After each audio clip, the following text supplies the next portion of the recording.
সকালবেলা 6টা বাজে ঘুমের থেকে উঠে গোসল করে তারপর আমরা কাজে যাই। এমনও দিন আছে আমরা সকালবেলা নাস্তাও করি না। রাতের 8টার পরে আসি কাজ থেকে, আইসা যে খানা খাবো ওই শক্তিটাও থাকে না, সেখানে আমাদেরকে রান্না করে তারপর খাইতে হয়। আমাদের কোনো ছুটি নাই। একদিন আমরা ছুটি পাই, ওই দিন আমরা ঘর গুছাইতে, কাপড় ধুইতে, এটা সেটা করতে করতে চলে যায়। কাপড় ধোয়ার জন্য যে মানুষ রাখবো, মানুষ রাখলে তো টাকা যাবে, বেতন দিতে হবে ওদের।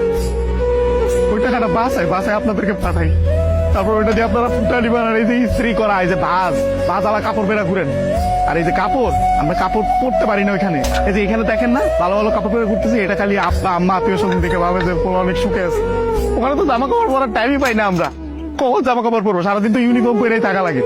রাতের বেলা বেলা খাওয়ার পরে এই যে 5টা মিনিট মা বোন বাপের সাথে কথা বলি, ওইটাই আমাদের জীবনে সারাদিনের সুখ।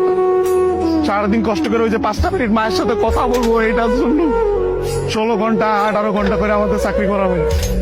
বুঝবেন না আমাদের কষ্ট। আমরা হয়েছে পৃথিবীর সবচেয়ে বড় মৃত্যু, কারণ আমরা উঠতে উঠতে মিথ্যা কথা বলি। মা যখন জিজ্ঞেস করে বাবা খাইছ না, বলি খাইছি। কি বলবো, আর তো বলতে পারবো না। মা যখন জিজ্ঞেস করে কেমন আছিস বাবা, বলি ভালো আছি। অসুখ হইলে ডাক্তার দেখাই না, ডাক্তাররা অনেক টাকা দেওয়া লাগবে। মা জিজ্ঞেস করে বাবা ডাক্তার দেখাইছিস, ওষুধ খাইছিস, বলি যে খাইছি।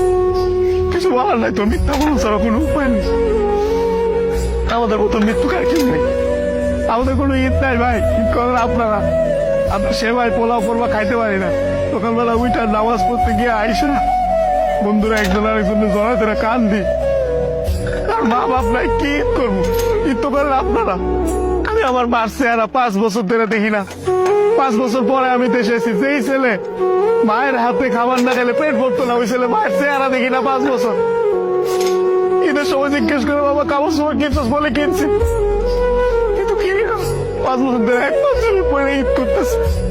আর আপনারা নতুন নতুন জামা কাপড় পরেন, জুতা কিনা লাগবে, এটা কিনা লাগবে, সেটা কিনলে পরে এটা তো পরে এটা তো সব ধার খরচ করে দেয় আপনাদের ঈদ করার জন্য।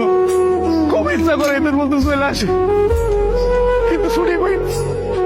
5 বছর পরে ছুটি পাইছি। আপনি তো বলেন জুয়া খেলে, মেয়েবাজি করে, এগুলো স্বপ্ন, এগুলো স্বপ্ন, এগুলো আপনারা করতে পারেন, আমরা তো চিন্তাও করতে পারি না। আপনাদের কোনো আইডিয়া নেই ওখানে কত পরিমাণ টাকা লাগে এইসব জায়গায় যাইতে।